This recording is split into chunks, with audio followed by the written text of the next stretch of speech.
اس میں سے ہم نے گاؤں والوں کا حصہ بھی نکالا اور انہیں دے دیا، اور انہیں کہا تھا کہ اب انہیں حصہ ملتا رہا کرے گا۔ میں اور حمید اللہ خان رات کو گاؤں میں جایا کرتے تھے۔ ان دنوں چاندنی پورے چاند کی تھی، اس لیے پہاڑی جگہ سے گاؤں تک رات کو آنا جانا آسان تھا۔ راستہ اتنا تنگ اور اتنا دشوار تھا کہ اندھیری رات میں اس سے گزرنا خطرناک تھا۔ پاؤں پھسل جانے کی صورت میں آدمی پتھریلی چٹان سے لڑکتا نیچے جاتا۔ ایک جگہ نیچے پانی جمع تھا اور دلدل بھی تھی۔ ڈکیتی کی واردات کے 5 6 روز کے بعد ایک رات تھی۔ اس رات حبس بڑھ گیا تھا۔ غار کے اندر گھٹن محسوس ہونے لگی۔ میں نے یہ بھی محسوس کیا تھا کہ یہ گھٹن موسم کے حبس کی وجہ سے نہیں، بلکہ اس گھٹن کا تعلق جذبات سے ہے۔ خواجہ صاحب اور شہناز کی جب یاد آتی تھی تو غم سے دل تو بوجھل ہوتا ہی تھا۔ تلخیاں کانٹوں کی طرح چبھتی اور دہکتے انگاروں کی طرح جلاتی تھی۔ یہ انتقام کے جذبے کی تلخی تھی جس کی تسکین انتقام لے کر ہی ہو سکتی تھی، مگر یہ خیال بہت ہی تلخ تھا کہ جس سے انتقام لینا ہے وہ نہ جانے کہاں تھا۔ اس رات گھٹن اس قسم کی تھی جیسے کسی کے ہاتھوں نے میرا گلا گھونٹ رکھا ہو۔ دل پر کچھ ایسا بوجھ بھی تھا جس میں اضطراب بھی تھا اور ایسا خوف بھی جیسے کوئی واقعہ پیش آنے والا ہو یا آج رات کوئی اور حادثہ ہوگا۔ کبھی ایسے ہوتا ہے کہ حادثے سے پہلے ہی دل پر گھبراہٹ سی طاری ہو جاتی ہے اور بے چینی سی پیدا ہونے لگتی ہے۔ بعض لوگ تو کہہ بھی دیتے ہیں کہ ایسے لگتا ہے جیسے کچھ ہونے والا ہے۔ کچھ ایسی ہی کیفیت مجھ پر طاری تھی۔ حمید بھائی، میں نے کہا، ذرا باہر نہ نکل چلیں، بڑی گھٹن ہے۔ تم حبس محسوس نہیں کر رہے؟ کر تو رہا ہوں، حمید اللہ خان نے کہا، لیکن اتنا نہیں۔ ذرا حوصلے میں رہو سکندر، تم تو کبھی کبھی ہاتھ پاؤں چھوڑ بیٹھتے ہو۔ سکندر بھائی، نور اللہ نے کہا، تم تو ہندوستان کو آزاد کروانے کی باتیں کیا کرتے ہو، اتنی جلدی ہمت ہار بیٹھے؟ جائے جہنم میں تمہارا ہندوستان، میں نے غصے سے کہا۔ میں جب تک جگموہن کی شہرگ اپنے ہاتھوں سے کاٹ نہیں لوں گا مجھے چین نہیں آئے گا۔ نواب زادہ صاحب، نور اللہ نے حمید خان سے کہا، اسے باہر لے جاؤ، اس کا غصہ ٹھیک نہیں۔ اپنے غصے سے تو میں خود بھی پریشان ہو گیا تھا، مجھے کبھی غصہ نہیں آتا تھا۔ حمید اللہ خان بھی شاید میرے غصے سے پریشان تھا۔ رات خاصی گزر گئی تھی، ہمیں اس وقت سویا ہوا ہونا چاہیے تھا، لیکن نیند نہیں آ رہی تھی۔ حمید اللہ خان میری خاطر اٹھا اور ہم دونوں نور اللہ کو غار میں اکیلا چھوڑ کر باہر آ گئے۔ ہم خالی ہاتھ گاؤں میں نہیں جایا کرتے تھے۔ میرے پاس بندوق اور حمید اللہ خان کے پاس ریوالور ہوتا تھا۔ اس رات بھی ہمارے پاس یہ ہتھیار تھے۔ گاؤں تک چلو گے حمید بھائی؟ سب سوئے ہوئے ہوں گے، اس نے کہا، اس وقت جا کر کیا کرو گے؟ حمید بھائی، میں نے کہا، تم تو جانتے ہو کہ مجھ میں ایک حس فالتو ہے۔ آج یہ حس کچھ زیادہ ہی بے چین ہو رہی ہے۔ نہ جانے میں کیوں محسوس کر رہا ہوں کہ گاؤں کا چکر لگا لینا چاہیے۔ کوئی خطرہ محسوس کر رہے ہو؟ لگتا ایسے ہی ہے، میں نے جواب دیا۔ ہمارا یہ ٹھکانہ کب تک چھپا رہے گا؟ ایک نہ ایک دن تو چھاپا پڑنا ہی ہے۔ جگموہن تو میرے دل میں کانٹے کی طرح اتر گیا ہے۔ وہ چھاپا ضرور پڑوائے گا، حمید اللہ خان نے کہا۔ تمہارا وجود نقد 10,000 روپیہ ہے سکندر، اور وہ ہندو ہے۔ نہیں، میں نے کہا، اسے 10,000 روپے کے ساتھ دلچسپی ہوتی تو جب یہاں آیا تھا تو اپنے ساتھیوں کے بجائے پولیس کو ساتھ لاتا۔ وہ تمہیں قتل کر کے اپنا انتقام چاہتا ہے، حمید اللہ خان نے کہا۔ پھر وہ تمہاری لاش اٹھا کر تھانے لے جائے گا اور 10,000 روپیہ وصول کر لے گا۔ ہم دونوں آہستہ آہستہ باتیں کرتے اونچائی کے راستے سے گاؤں کی طرف بڑھتے گئے۔ وہ برسات کا موسم تھا، اس لیے فضا میں گرد و غبار نہیں تھا۔ اس سے چاندنی بہت ہی شفاف تھی۔ چاند ہمارے پیچھے تھا اور ہم گھنے درختوں میں تھے۔ ایک ٹیکری کا ڈھلانی سرا گاؤں کے اندر جاتا تھا۔ ہم اس ٹیکری پر پہنچ گئے، گاؤں ہمارے قدموں میں تھا۔ پیچھے ہو جاؤ، حمید اللہ خان نے مجھے بازو سے پکڑ کر پیچھے کر دیا اور سرگوشی میں بولا، درخت کے پیچھے ہو جاؤ اور گاؤں میں دیکھو۔ میں نے دیکھا، شفاف چاندنی میں مجھے 4 آدمی دکھائی دیے۔ اس گاؤں کے جو تھوڑے سے مکان تھے یہ تقریباً نیم دائرے میں تھے۔ آگے اسی ٹیکری کی ڈھلان آ جاتی تھی جس پر ہم کھڑے تھے۔ ہم ایک درخت کی اوٹ میں بیٹھ گئے۔ یہ 4 آدمی دیہاتی نہیں لگتے تھے۔ ان کے ہاتھوں میں کوئی ہتھیار نظر نہیں آتا تھا۔ میں نے نور اللہ کے ساتھ قطب الدین کے گاؤں سے آتے جگموہن اور اس کے 2 ساتھیوں کو دیکھا تھا۔ ان کے کپڑے، ڈیل ڈول اور قد ایسے ہی تھے۔ وہ سیدھے اس مکان کے دروازے پر جا رکے جس میں ہم رہتے تھے۔ ہمیں اوپر سے اس مکان کا صحن دکھائی دے رہا تھا۔ وہاں 3 مویشی بندھے ہوئے تھے۔ یہ جگ موہن ہے، میں نے کہا۔ شکار خود ہی جال میں آ گیا ہے۔ وہی ہوا تو دور سے گولی مار دیں گے، حمید اللہ خان نے کہا۔ نہیں حمید بھائی، میں نے کہا، گولی نہ چلانا۔ میں اسے زندہ پکڑوں گا، پھر دیکھنا میں اسے کس طرح تڑپا تڑپا کر مارتا ہوں۔ ابھی یقین نہیں تھا کہ یہ جگموہن ہی ہے، لگتا وہی تھا۔ اگر پولیس کے آدمی ہوتے تو وردی میں ہوتے اور باقاعدہ چھاپا مارتے۔ حمید اللہ خان اور مجھ جیسے خطرناک اور مفرور مجرموں کو پکڑنے کے لیے پولیس کا چھاپا شب خون کی مانند ہوا کرتا تھا۔ یہ پولیس نہیں تھی اور یہ سی آئی ڈی کے آدمی بھی نہیں تھے۔ ہم دونوں نیچے اترنے لگے۔ ادھر دیکھا، جگموہن مکان کے اندر گیا، اس کے پیچھے اس کے 2 ساتھی گئے۔ ایک باہر کھڑا رہا، ہم اترتے گئے۔ ٹیکری کی ڈھلان سیدھی نہیں تھی۔ اس ٹیکری کے آگے ایک چھوٹی ٹیکری تھی۔ ایک سے اتر کر دوسری پر چڑھنا اور اس سے اترنا ہوتا تھا۔ ہم بڑی ٹیکری سے اتر رہے تھے کہ جو آدمی باہر کھڑا تھا اس نے ہمیں دیکھ لیا۔ ہم اترے اور اگلی ٹیکری پر چڑھنے لگے۔ جگموہن، رات کے سناٹے میں ہمیں آواز سنائی دی، فوراً نکلو۔ یہ باہر والے آدمی کی آواز ہوگی۔ اس نے بلند آواز سے جگموہن کو نہیں پکارا تھا۔ یہ عام آواز تھی، جیسے 2-3 گز دور کھڑے آدمی کو بلایا جاتا ہے۔ چونکہ وہاں سناٹا تھا، اس لیے یہ آواز اس طرح سنائی دی جیسے ہمارے قریب کھڑے کسی آدمی نے ہمارے ساتھ بات کی ہو۔ ہم دوڑ کر اگلی ٹیکری پر چڑھے۔ باہر والا آدمی غائب ہو چکا تھا۔ اندر سے 2 آدمی دوڑتے نکلے اور اس مکان کی نکڑ سے ہی مڑ کر پیچھے چلے گئے۔ فاصلہ کم رہ گیا تھا، اتنا کم کہ چہرہ پہچانا جاتا تھا۔ آخر میں جو آدمی مکان سے باہر آیا وہ جگموہن تھا۔ اس کی دلیری نے مجھے حیران کر دیا۔ وہ دروازے میں ذرا سا رکا، دائیں بائیں دیکھا اور دوسری طرف دوڑا۔ حمید اللہ خان نے اس پر ریوالور فائر کیا، لیکن اتنے فاصلے سے ریوالور کی گولی نشانے پر نہیں لگ سکتی تھی۔ گولی نہ چلاؤ حمید، میں نے غصے سے کہا۔ میرا شکار اب کہیں نہیں جا سکتا، مجھے زندہ پکڑنے دو اسے۔ اب یقین ہو گیا تھا کہ وہ جگموہن ہے۔ وہ مکانوں کے پیچھے چلا گیا تھا۔ میں اور حمید اللہ خان تیز دوڑے۔ گولی جو حمید اللہ خان نے چلائی تھی اس سے گاؤں والے جاگ اٹھے ہوں گے، لیکن ان میں سے کوئی بھی باہر نہ آیا۔ انہیں آنا بھی نہیں چاہیے تھا۔ جہاں گولیاں چلتی تھیں وہاں وہ کہیں دبک جاتے یا بھاگ جانے کے سوا کچھ نہیں کر سکتے تھے۔ مکانوں کے پیچھے قبرستان تھا، درخت بہت تھے اور اس کے گرد کھڈ تھے، جن میں سے بعض گہرے اور بعض کم گہرے تھے، اور گھاس زیادہ اونچی نہیں تھی۔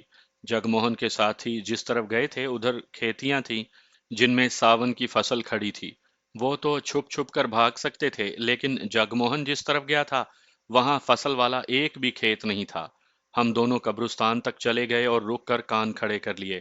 تھوڑی دیر بعد اچانک ہمارے دائیں سے دوڑتے قدموں کی آوازیں اٹھیں اور کچھ دور جا کر خاموش ہو گئیں۔ جگموہن، میں نے للکار کر کہا، سامنے آ جاؤ، گولی نہیں چلاؤں گا۔ کوئی جواب نہ ملا۔ گولی نہیں ماروں گا جگموہن، میں نے پھر اسے للکارا۔ سامنے آؤ، چاقو سے لڑو، خنجر سے لڑو۔ ادھر خاموشی رہی۔ ہمیں اندازہ تھا کہ قدموں کی آواز کہاں خاموش ہوئی تھی۔ حمید اللہ خان بائیں کو اور میں دائیں کو چلا گیا۔ ہمارے قدموں کی آہٹ ہمارے شکار کے کانوں تک پہنچ رہی ہوگی۔ وہ چالاک اور ذہین آدمی تھا اور پھرتیلا بھی تھا۔ کچھ دیر کے بعد ہمیں سرسراہٹ سنائی دی۔ جگموہن رینگ رہا تھا یا پاؤں پر بیٹھا سرک رہا تھا۔ فوراً بعد تیز قدموں کی آواز سنائی دی۔ آگے گھاس اونچی اور جھاڑیاں گھنی تھیں۔ ہم دونوں تیزی سے آگے بڑھے۔ آگے سرکنڈوں کا جنگل آ جاتا تھا۔ میں اسی طرف چلا گیا تاکہ وہ سرکنڈوں کے اندر نہ چلا جائے۔ جوں ہی نظر آئے اس پر فائر کر دینا سکندر، حمید اللہ نے دور سے کہا۔ نہیں، نہیں، میں نے اسے بلند آواز سے جواب دیا، میں اس کافر کو زندہ پکڑوں گا۔ میں سرکنڈوں کی طرف ہو گیا تھا۔ ان سے آگے ٹیکریاں تھیں۔ میں نے حمید اللہ خان کو گولی چلانے سے روکا تو تھا، لیکن میں جانتا تھا کہ جگموہن اسے نظر آیا تو حمید اللہ اسے چھوڑے گا نہیں، گولی چلا دے گا۔ وہ پھر دوڑا۔ حمید اللہ خان نے ایک اور گولی فائر کر دی۔ مجھے یقین تھا کہ اس نے سمت کا اندازہ کر کے گولی چلائی تھی۔ جگموہن اسے نظر نہیں آ سکتا تھا۔ وہ تھوڑی دور تک دوڑا۔ مجھے یقین ہو گیا کہ وہ چھوٹی ٹیکریوں کے درمیان چلا گیا ہے۔ حمید بھائی، میں نے بلند آواز سے کہا، اور آگے چلے جاؤ، اسے باہر نہ نکلنے دینا۔ میں دعا کر رہا تھا کہ جگموہن حمید اللہ خان کو نظر نہ آئے۔ مجھے حمید اللہ کے دوڑنے کی آوازیں سنائی دیں۔ میں دوڑ کر ایک ٹیکری پر چڑھ گیا۔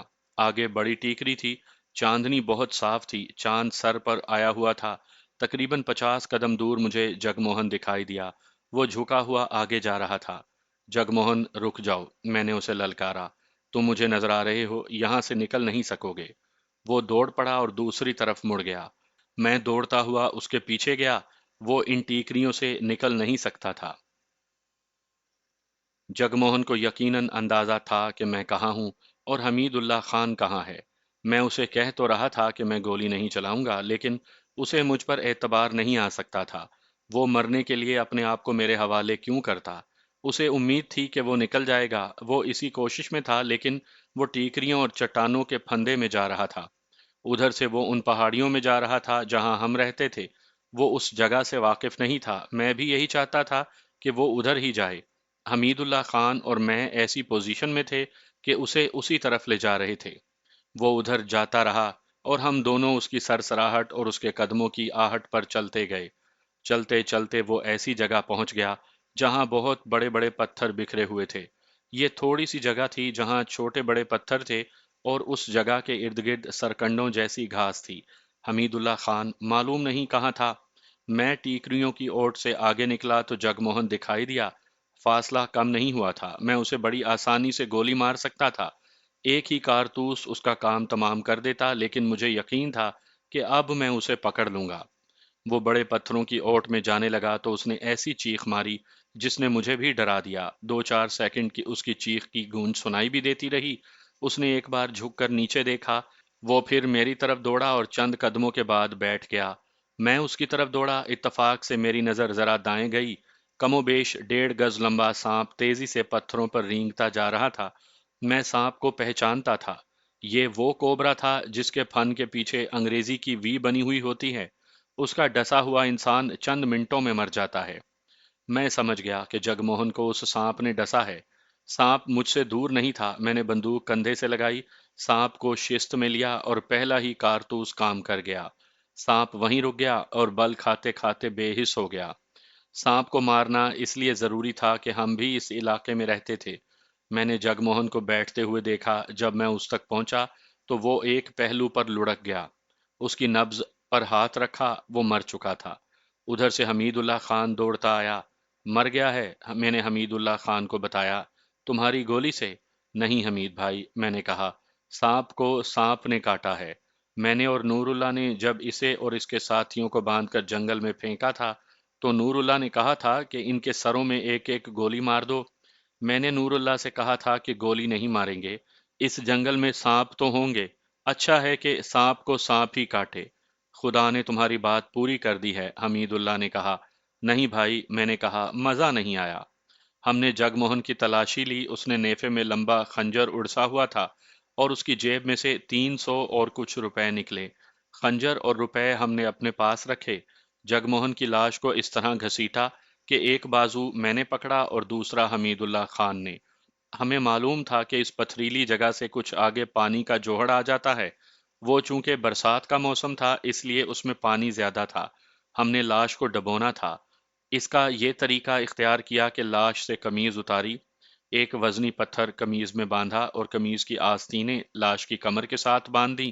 لاش کو ہم گھسیٹتے ہوئے پانی تک لے گئے تھے، پھر اسے پانی میں پھینک دیا اور جگموہن ہمیشہ کے لیے ہماری نظروں سے اوجھل ہو گیا۔ اب یہ سوچ لو سکندر، واپس آتے ہوئے حمید اللہ خان نے کہا، اس کے ساتھی نکل گئے ہیں، انہیں ہمارے متعلق معلوم ہوگا کہ ہم مفرور ہیں۔ یہ تو جگموہن تھا جو مضبوط دل گردے والا تھا اور کہتا تھا کہ وہ تمہیں اپنے ہاتھ سے مارے گا۔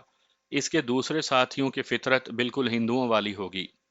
تم کیا یہ کہنا چاہتے ہو کہ وہ پولیس کا چھاپا مروائیں گے؟ میں نے پوچھا۔ ہاں، حمید اللہ خان نے کہا، ہمیں پہلے ہی اس کا کچھ انتظام کر لینا چاہیے۔ ایک انتظام تو یہ ہے کہ ہم اس علاقے سے بالکل ہی نکل جائیں، میں نے کہا، اور دوسرا انتظام یہ ہو سکتا ہے کہ صبح گاؤں میں آئیں گے اور سب کو پکا کر دیں گے کہ پولیس آئے تو صاف بتا دیں کہ یہاں 3-4 آدمی آئے تھے جن میں ایک بوڑھا آدمی تھا، ایک بڑی خوبصورت جوان عورت تھی اور 3 اچھے جوان آدمی تھے۔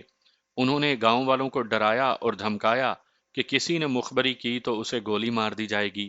انہوں نے یہ دھمکی بھی دی کہ گاؤں والوں نے دھوکہ دیا تو تمام عورتوں کو خراب کریں گے۔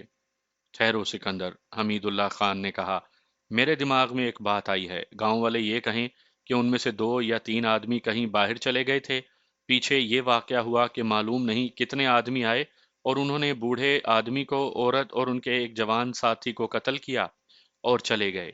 گاؤں والے یہ بھی کہیں کہ دوسرے دن انہوں نے 3 لاشیں اس مکان میں پڑی ہوئی دیکھیں، تو شام تک انتظار کرتے رہے کہ ان کے آدمی واپس آئیں گے۔ شام تک وہ نہ آئے تو گاؤں کے لوگوں نے ایک ہی قبر کھود کر تینوں کو دفن کر دیا۔ پھر یہ لوگ کہیں کہ قتل کی اس واردات کے بعد یہاں کوئی نہیں آیا۔ قبر کی نشاندہی پر پولیس ضرور قبر کھودے گی اور لاشیں دیکھے گی۔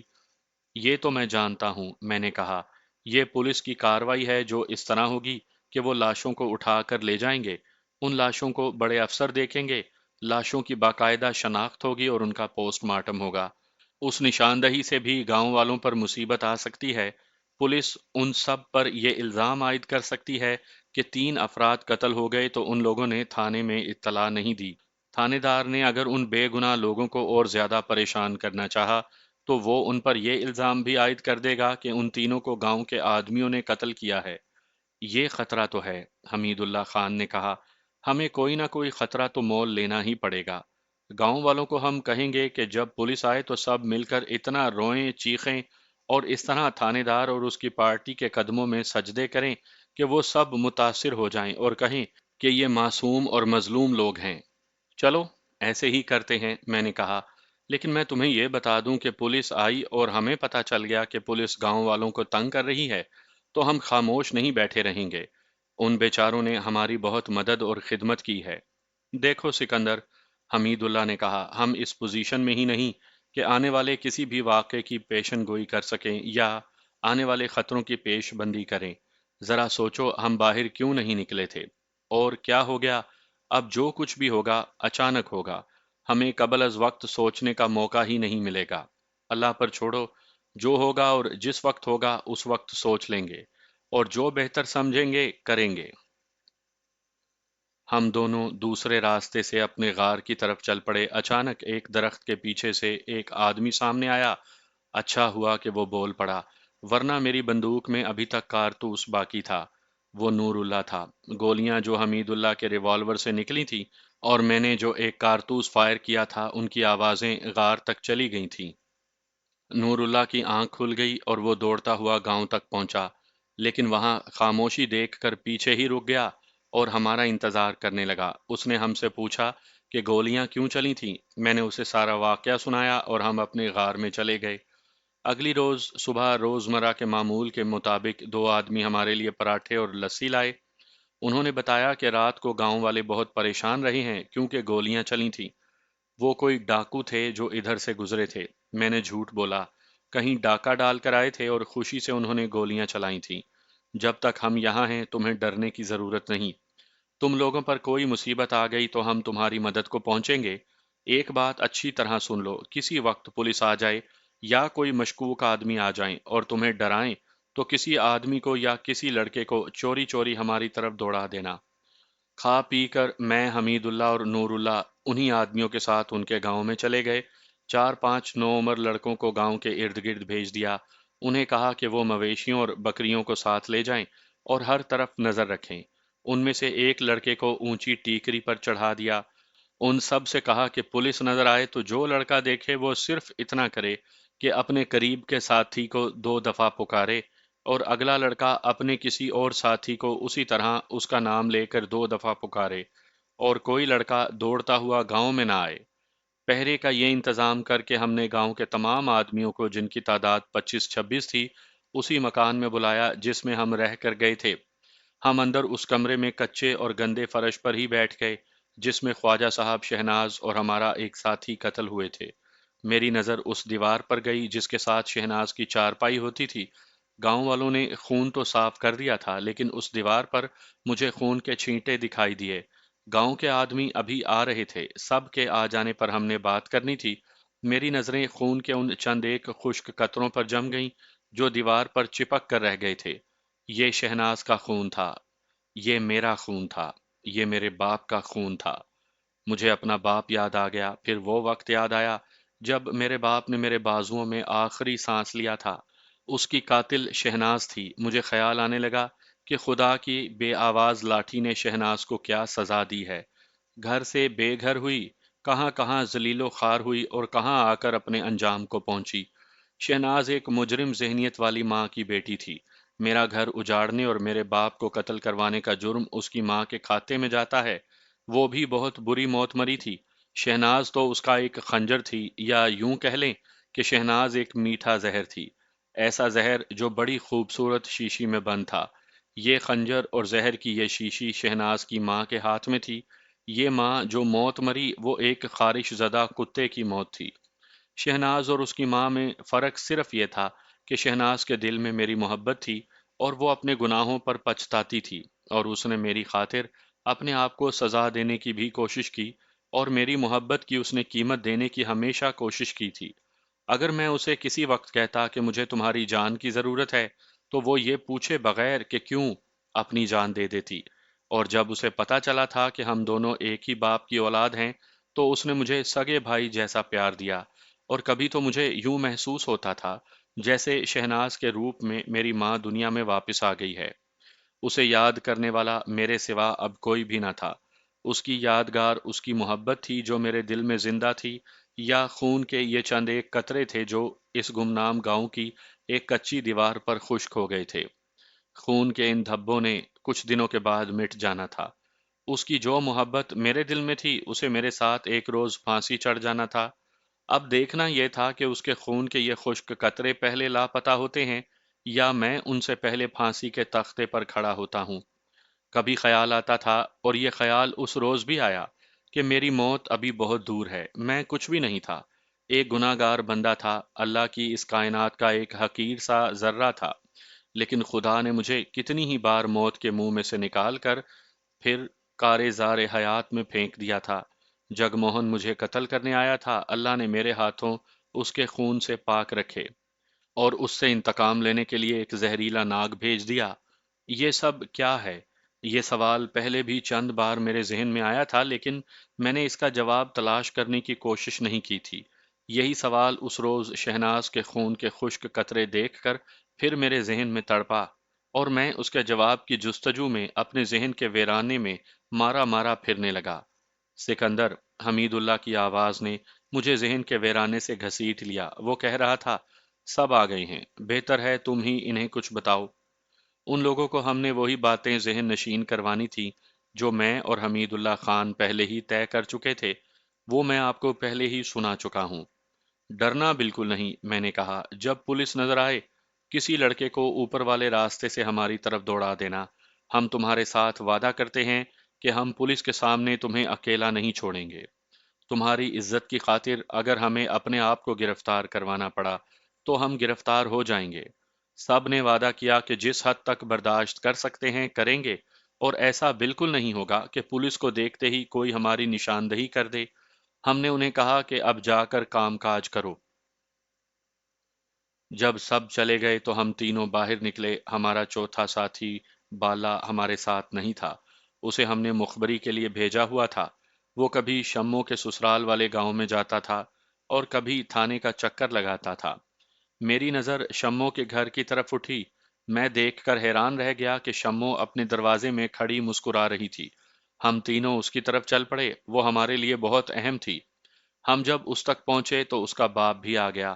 وہ پہلے ہمارے ساتھ ہی تھا۔ میں شموں سے بہت کچھ پوچھنا چاہتا تھا، اور میں یہ بھی جانتا تھا کہ خود شموں یہ ساری باتیں ہمیں بتانے کے لیے بےتاب تھی۔ اس کے لیے الگ تھلگ ملاقات کی ضرورت تھی، لیکن شموں کے باپ نے ہمارا کام آسان کر دیا۔ اس نے ہمیں اندر چل کر بیٹھنے کو کہا۔ ہم تینوں اندر چلے گئے۔ شموں اپنے ماں باپ پر چھائی ہوئی تھی، وہ ان پر حکم چلایا کرتی تھی۔ اس نے اندر لے جا کر ہمیں بٹھایا اور باپ کو کسی کام سے باہر بھیج دیا۔ سب سے پہلے یہ بتاؤ شموں، میں نے اس سے پوچھا، تمہارے خاوند کو ہمارے کون سے آدمی نے قتل کیا تھا؟ کسی نے بھی نہیں، شموں نے ہلکی سی ہنسی ہنستے ہوئے کہا، یہ کام میں نے خود کر لیا تھا۔ تم نے تو میری شرط نہیں مانی تھی، اتنی دولت وہاں سے اٹھا لائے اور میرا یہ ذرا سا کام بھی نہ کیا۔ تم نے اسے کس طرح مارا تھا؟ جب دیکھا کہ تمہارے آدمی مال اور بندوق اٹھا کر نکل گئے ہیں اور میرا کام نہیں ہوا تو میں نے ارادہ کر لیا کہ یہ کام میں خود کروں گی۔ شموں نے کہا، خدا نے بڑا اچھا موقع دے دیا، میرا سسر اندر آ کر دیکھنے کے بجائے کہ ڈاکو کیا کچھ اٹھا کر لے گئے ہیں، باہر کو دوڑ پڑا اور اس نے شور مچا دیا۔ ادھر میں نے دیکھا کہ میرا خاوند اس کمرے میں تھا جس میں مال پڑا تھا۔ وہ پگلا ابھی وہیں کھڑا تھا اور واہی تباہی بک رہا تھا۔ وہاں کسی ٹوٹی ہوئی چارپائی کا ایک پایا پڑا تھا، میں نے وہ پایا اٹھا کر اس کے سر پر مارا، وہ چکرا کر گرنے لگا تو میں نے اس کے سر پر ایک اور ضرب لگائی، وہ گر پڑا اور بے ہوش ہو گیا۔ مجھے ڈر یہ محسوس ہوا کہ یہ دو ضربوں سے مرے گا نہیں۔ میں نے ہاتھوں سے اس کا گلا دبایا، وہ ذرا سا تڑپا پھر ٹھنڈا ہو گیا۔ یہ کام کر کے میں یہ شور مچاتی باہر کو دوڑی کہ ڈاکو ظالم میرے خاوند کو مار گئے ہیں۔ اتنی دیر میں گاؤں کے کچھ لوگ جا کر باہر آ گئے تھے اور کچھ آدمی تمہارے آدمیوں کے پیچھے دوڑے جا رہے تھے۔ میرا سسر گاؤں کے ایک دو آدمیوں کے ساتھ اندر آیا۔ میں نے اپنے سینے پر اور منہ پر زور زور سے ہاتھ مارنے شروع کر دیے کہ ظالم مجھے بیوہ کر گئے ہیں۔ کسی کو شک نہ ہوا کہ یہ میری اپنی کارستانی ہے۔ تھانے دار کو مجھ پر تھوڑا سا شک ہو گیا تھا۔ اس نے اتنے زیادہ سوال مجھ پر کیے کہ میرا دماغ خراب ہو گیا۔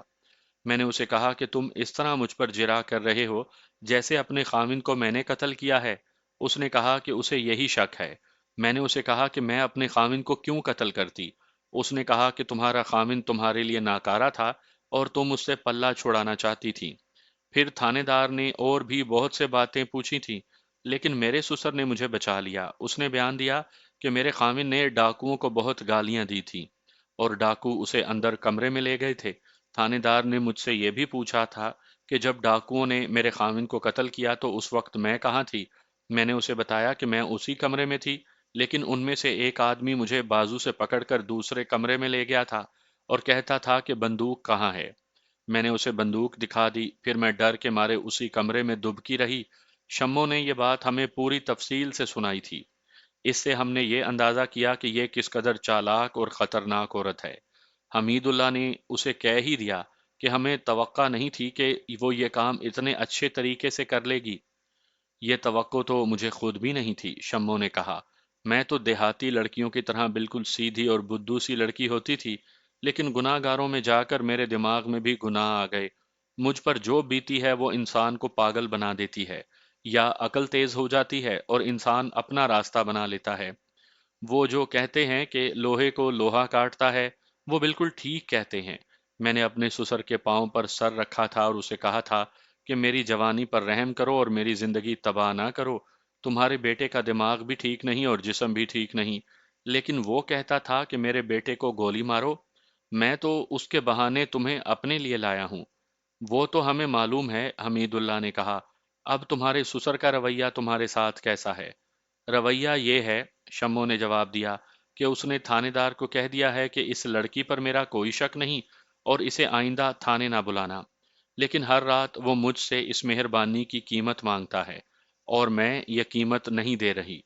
پرسوں رات اس نے مجھے دھمکی دی تھی کہ مجھے اسی طرح ناراض رکھو گی تو میں تمہیں اس الزام میں پکڑوا دوں گا کہ میرے بیٹے کو تم نے قتل کیا ہے، اور اس کی وجہ یہ ہے کہ تم اسے اپنے قابل نہیں سمجھتی تھی۔ میں نے ابھی تک تو اسے ٹالا ہوا ہے۔ کل رات میں نے اسے کہا تھا کہ مجھے ایک دو دنوں کے لیے اپنے گاؤں جانے دو۔ وہ کہتا ہے کہ میرے گھر میں اپنی مرضی چلاؤ، مجھ پر حکومت کرو، گاؤں میں سر اونچا کر کے چلو، لیکن یہیں رہو، اور سب کو یہ بتاؤ کہ تم اپنے خاوند کا گھر نہیں چھوڑنا چاہتی۔ میں نے اسے ٹالنے کے لیے کہہ دیا ہے کہ ایک پھیرا اپنے گاؤں کا لگا آؤں۔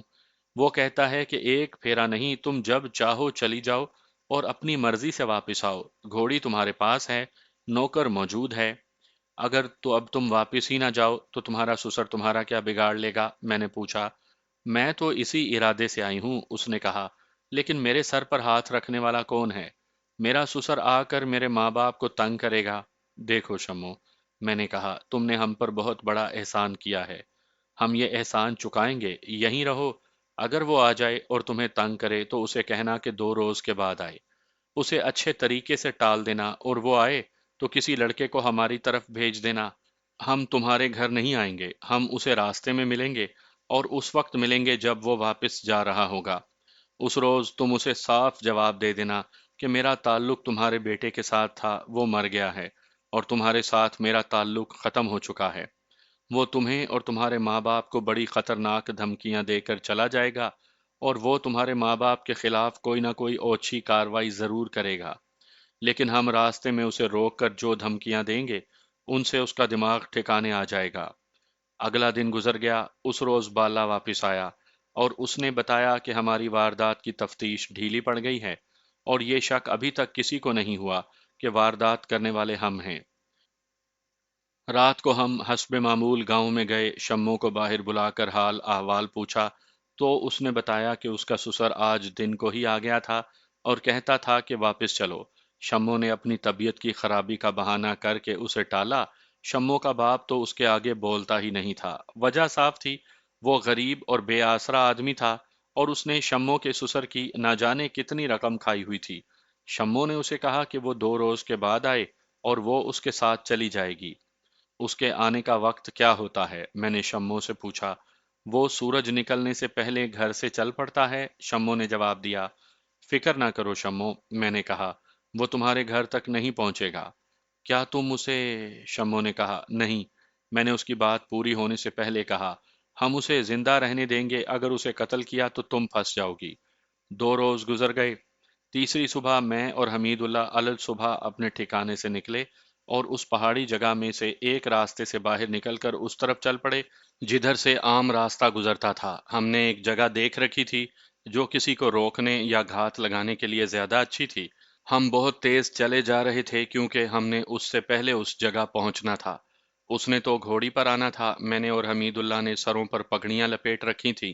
ہم اس جگہ پہنچ گئے۔ ہم چند منٹ دیر سے پہنچتے تو وہ آگے نکل جاتا۔ وہ ہمیں دور سے آتا دکھائی دے رہا تھا۔ وہ جگہ ذرا گہرائی میں تھی اور ہرے سرکنڈوں میں اونچی گھاس اور درختوں کا جنگل تھا۔ ہم دوسری طرف سے اس نشیب میں داخل ہوئے اور پہلا کام یہ کیا کہ پگڑیاں اتار کر اس طرح باندھی کہ ہمارے سر اور چہرے چھپ گئے، صرف آنکھیں ننگی تھی۔ حمید اللہ خان کے پاس ریوالور تھا اور میرے پاس جگموہن کی بندوق تھی۔ میں نے اور نور اللہ نے جگموہن سے یہ بندوق اس وقت لی تھی جب ہم نے قطب الدین کے گاؤں سے آتے جگموہن اور اس کے ساتھیوں کو باندھا تھا۔ شموں کا سسر گھاٹی اتر کر نیچے آیا، ہم دونوں اس کے راستے میں آ گئے اور اس کی گھوڑی کی باگ پکڑ لی۔ کیوں بھائی کیوں؟ اس نے پوچھا، کیا کر رہے ہو؟ کیا چاہتے ہو؟ ہم نے اسے کوئی جواب نہ دیا اور اس کی گھوڑی کو راستے سے ہٹا کر جنگل کے اندر لے گئے۔ اسے کہا کہ وہ گھوڑی سے اتر آئے۔ میری ایک بات سن لو دوستو، اس نے گھوڑی سے اترتے ہوئے کہا، میری جیب خالی ہے، کچھ دن گزرے میرا گھر لٹ گیا ہے اور میرا ایک ہی بیٹا تھا جو قتل ہو گیا ہے۔ اگر اس سے پہلے تم مجھے روکتے تو میں تمہاری جھولی بھر دیتا۔ میں اپنے گاؤں کا نواب ہوں۔ اب یہ ایک گھوڑی ہے، اچھی لگتی ہے تو لے جاؤ۔ نواب صاحب، حمید اللہ خان نے کہا، تم جا کہاں رہے ہو؟ اپنی بہو کو لینے جا رہا ہوں۔ اس نے کہا، میرا گھر تو اجڑ ہی گیا ہے۔ اس بہو کو لینے جا رہے ہو جسے اپنی بے نکاحی بیوی بنانے کی کوشش کر رہے ہو؟ میں نے پوچھا۔ اس کی آنکھیں ٹھہر گئیں اور وہ کچھ نہ بولا۔ اپنے مرے ہوئے بیٹے کی بیوہ کو داشتہ بنا رہے ہو؟ حمید اللہ خان نے کہا، ہم نے تمہیں لوٹنے کے لیے نہیں روکا۔ کون ہو تم دونوں؟ اس نے دھیمی سی آواز میں پوچھا۔ مت پوچھو ہم کون ہیں، میں نے کہا۔ پہلے تمہارا گھر خالی ہوا ہے اور تمہارا بیٹا قتل ہوا ہے۔ تم نہ بتاتے تو بھی ہمیں معلوم تھا کہ تمہارا گھر اجڑ گیا ہے۔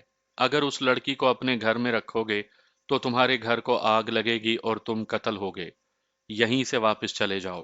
حمید اللہ خان نے کہا، اگر اس لڑکی کے گاؤں جا کر تم نے اسے دھمکیاں دیں تو زندہ اپنے گاؤں نہیں پہنچ سکو گے۔ تمہارا اس لڑکی کے ساتھ کیا تعلق ہے؟ اس نے ڈری ہوئی سی آواز میں پوچھا۔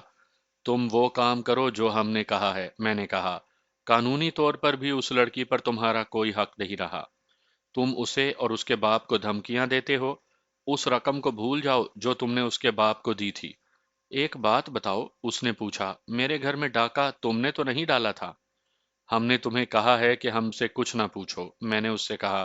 ہم تمہارے فائدے کے لیے کہہ رہے ہیں کہ یہیں سے واپس چلے جاؤ اور اپنا گھر اور اپنی جان بچاؤ۔ اس لڑکی کو بھول جاؤ اور تمہارا جو مال ڈکیتی میں جا چکا ہے اسے بھی بھول جاؤ۔ اس کے گھر ڈکیتی کی واردات ہو چکی تھی اور اس کا بیٹا بھی مارا گیا تھا۔ نقصان کے علاوہ اس پر دہشت سوار تھی، وہ پہلے ہی خوف کا مارا ہوا تھا۔ اب وہ کانپنے لگا۔ چلا جاتا ہوں، اس نے کہا، گھوڑی پر سوار ہو جاؤ۔ حمید اللہ خان نے کہا، اور فوراً اپنے گاؤں پہنچو۔ وہ بڑی تیزی سے گھوڑی پر سوار ہوا اور وہ آہستہ آہستہ جانے کے بجائے گھوڑی کو ایڑ لگا کر 1 سیکنڈ میں غائب ہو گیا۔ گھوڑی سر پٹ دوڑتی گھاٹی چڑھ گئی۔ ہم نے اوپر آ کر دیکھا وہ بہت دور نکل گیا تھا۔ ہم وہاں سے چلے اور شمو کے گاؤں پہنچے۔ شمو کے گھر گئے اور اسے اس کے باپ اور اس کی ماں کو بتایا کہ اب یہ شخص اس گاؤں میں نہیں آئے گا۔ شمو کی آنکھوں میں آنسو آ گئے، یہ خوشی کے آنسو تھے۔ ہم اپنے خفیہ ٹھکانے پر جا پہنچے۔ اتنا پیدل سفر کر کے ہم تھک گئے تھے۔ ہم لیٹ گئے، گھنٹہ سوا گھنٹہ گزرا ہوگا کہ 13-14 سال عمر کا ایک لڑکا دوڑتا آیا۔ اس نے بتایا کہ گاؤں میں پولیس آئی ہے اور اس نے گاؤں کے تمام آدمیوں کو گھروں سے باہر نکال کر ایک جگہ اکٹھا کر لیا ہے اور عورتوں کو الگ کھڑا کر لیا ہے۔ پولیس کے کتنے آدمی ہیں؟ میں نے پوچھا۔ 8-9 ہیں، لڑکے نے جواب دیا۔ وہ کچھ کہتے ہیں؟ سب کو گالیاں دے رہے ہیں، لڑکے نے کہا، دھکے مار مار کر گھروں سے باہر نکال رہے ہیں۔ میں ایک مکان کے پیچھے تھا، مجھے پولیس کے کسی آدمی نے نہیں دیکھا، میں تمہاری طرف دوڑا آ گیا۔ یہ تھا ہمارا امتحان۔ گاؤں والوں نے ہمارے لیے جو قربانیاں دی تھی، اب ان کی قیمت ادا کرنے کا وقت آ گیا تھا۔ وہ اپنے امتحان میں پورے اترے تھے، اب ہماری باری تھی۔ میں نے جب یہ سنا کہ پولیس نے عورتوں کو الگ کر لیا ہے تو میرا خون کھول اٹھا۔ مجھے جو خطرہ نظر آیا وہ آپ سمجھ سکتے ہیں۔ یہ بے گناہ اور پسماندہ لوگ پولیس کے رحم و کرم پر تھے۔ مجھے یہ بھی معلوم تھا کہ انگریزوں نے میری اور حمید اللہ خان کی گرفتاری کے لیے تھانوں میں تعینات تھانے داروں کو بہت زیادہ اختیارات دے رکھے ہوں گے۔ ہم دونوں عام قسم کے ڈاکو اور معمولی سے مجرم نہیں تھے۔ انگریزوں نے اتنی زیادہ رقم کے انعام کا جو اعلان کیا تھا، اسی سے اندازہ کریں کہ میں ان کے لیے کتنا اہم اور کتنا خطرناک مجرم تھا۔ کوئی تھانے دار میری گرفتاری کے سلسلے میں کسی بے گناہ آدمی کو مار ڈالتا تو بھی انگریز اس سے باز پرس نہ کرتے۔ دیہات کے لوگ تو ویسے بھی پولیس سے بہت ڈرتے تھے۔ اس گاؤں والوں نے تو جرم کا ارتکاب کیا تھا۔ حمید اللہ اور مجھ جیسے مجرموں کو پناہ دینا بڑا سنگین جرم تھا۔ پولیس کی اس نفری کے ساتھ جو انسپیکٹر یا سب انسپیکٹر تھا، وہ گاؤں کی کسی لڑکی کو الگ لے جاتا تو گاؤں والے اسے روک نہیں سکتے تھے۔ اس میں اتنی ہمت اور جرت نہیں تھی۔ مجھے شموں کا خیال آ رہا تھا۔ اس گاؤں میں 3 اور نوجوان لڑکیاں تھیں۔ اس لڑکے کو جو ہمیں اطلاع دینے آیا تھا، یہ معلوم ہی نہیں تھا کہ پولیس تھانے کی ہے یا ہیڈ کوارٹر کی۔ لڑکے نے یہ دیکھ لیا تھا کہ کوئی انگریز افسر ساتھ نہیں تھا۔ لڑکے نے یہ بھی بتایا کہ پولیس کے پاس رائفلیں ہیں۔ حمید بھائی، میں نے کہا، اللہ کا نام لو اور چلو۔ آج ہم نے احسان چکانا ہے، خواہ جان چلی جائے۔ اس سے پہلے کہ پولیس کسی لڑکی کی عزت پر ہاتھ ڈالے، ہمیں وہاں پہنچ جانا چاہیے۔ مجھے کچھ ایسی توقع تھی کہ حمید اللہ خان پولیس مقابلے سے بچنے کی کوشش کرے گا۔ وہ نواب زادہ تھا اور بہت بڑی جاگیر کا مالک رہ چکا تھا۔ اس کی زندگی نوابی شان و شوکت اور عیش و عشرت میں گزری تھی۔ حالات نے اسے اس غار میں لا پھینکا تھا۔ وہ نوابوں، مہاراجوں اور انگریزوں کے خلاف جو باتیں کرتا تھا، وہ اس لیے کرتا تھا کہ اس کے باپ نے اس کے ساتھ بے انصافی کی تھی اور اسے نوابی کی جانشینی سے محروم کر دیا تھا۔ وہ اپنے باپ کو بدکار اور بے غیرت کہا کرتا تھا۔ شاید اسی وجہ سے اس کے دل میں ہندوستان کی آزادی کا جذبہ پیدا ہوا۔ میں اس عمر میں نفسیات کے صرف نام سے واقف تھا۔ عمر میں بہت آگے جا کر میں انسان کی نفسیات کو سمجھنے لگا تھا۔ حمید اللہ خان کی نفسیات کا ڈھانچہ کچھ ایسا بن گیا تھا کہ اپنے آپ کو ابھی تک نواب زادہ سمجھتا تھا، مگر غریب سے دیہاتیوں کے ساتھ زمین پر بیٹھ کر بڑی خوشی سے دال روٹی بھی کھا لیتا تھا۔ اس کی شخصیت 2 حصوں میں بٹی ہوئی تھی۔ ہاں سکندر، اس نے کہا، اگر ان معصوم اور بے ضرر دیہاتیوں کی عزت کی خاطر میری جان چلی جائے تو یہ جیل میں گلنے سڑنے اور پھانسی چڑھ جانے سے تو بہتر ہے۔ یہ سوچ لو سکندر، نور اللہ نے کہا، ہمارے پاس صرف 2 بندوقیں اور ایک ریوالور ہے، اور ادھر 8 رائفلیں ہیں اور انسپیکٹر کے پاس پستول ہوگا۔ ہمارے پاس گولیاں اور کارتوس کم ہیں۔ گولیاں پولیس کے پاس بھی کم ہوں گی، میں نے کہا۔ وہ ایمونیشن کی پیٹی ساتھ نہیں لائے۔ کانسٹیبلوں کے پاس تھوڑا تھوڑا ایمونیشن ہوگا اور انسپیکٹر کے پاس ریوالور کی صرف 18 گولیاں ہوں گی۔ میں نے جو سوچا ہے، اگر میں اس میں کامیاب ہو گیا تو گاؤں کے لوگ بچ جائیں گے، ہم زیادہ فائر نہیں کریں گے، ہم پولیس کی نسبت بہتر پوزیشن میں ہوں گے، ہم نے پولیس کے سامنے نہیں جانا۔ میں نے انہیں بتایا کہ میری اسکیم کیا ہے۔ حمید اللہ خان تیار ہو گیا اور ہم چاروں غار سے نکلے اور چل پڑے۔ ایک بندوق میرے پاس اور دوسری نور اللہ کے پاس تھی، اور حمید اللہ کے پاس ریوالور تھا۔ بالے کے پاس خنجر تھا، وہ بھی ہمارے ساتھ چل پڑا۔ میری کہانی سننے والے کوئی صاحب یہ نہ سمجھیں کہ ہم پولیس کے ساتھ ٹکر لینے کے لیے اس طرح چل پڑے تھے جس طرح فلموں میں ہیرو یا ولن بڑکیں مارتے ہوئے چل پڑتے ہیں۔ میں اپنی کیفیت سناتا ہوں، یہ وہ کیفیت ہے جو مرنے سے پہلے یا پھانسی کی طرف جاتے ہوئے انسان کی ہوتی ہے۔ خودکشی سے پہلے بھی انسان پر یہی کیفیت طاری ہوتی ہوگی، اس محاذ پر لڑنے والے فوجی کی بھی یہی کیفیت طاری ہوتی ہوگی جس محاذ پر بڑی سخت لڑائی ہو رہی ہو اور جہاں موت ہی موت ہو۔ نفسیات کے عالم کہیں گے کہ نفسیاتی طور پر ہم نارمل نہیں تھے۔ میں ان کی رائے سے اختلاف نہیں کروں گا۔ مجھ پر اور حمید اللہ خان پر ایسے اثرات کام کر رہے تھے جنہوں نے ہمیں نارمل نہیں رہنے دیا تھا۔ اسے نیم پاگل پن بھی کہہ سکتے ہیں۔ ہم موت سے بچنے کی کوشش کر رہے تھے، ہماری ٹکر موت کے ساتھ تھی، اسی لیے ہم ہر چیلنج قبول کر لیتے تھے۔ گاؤں کے لوگوں کی حفاظت کو ہم نے اپنی انا کا مسئلہ بنا لیا تھا۔ بعض اوقات انسان اتنا زیادہ خوف زدہ ہو جاتا ہے کہ خوف اسے دلیر بنا دیتا ہے۔ میں اپنے ساتھیوں کے ساتھ ساتھ جوں جوں گاؤں کے قریب ہوتا جا رہا تھا، مجھ پر خودکشی سے پہلے والی کیفیت طاری ہوتی جا رہی تھی۔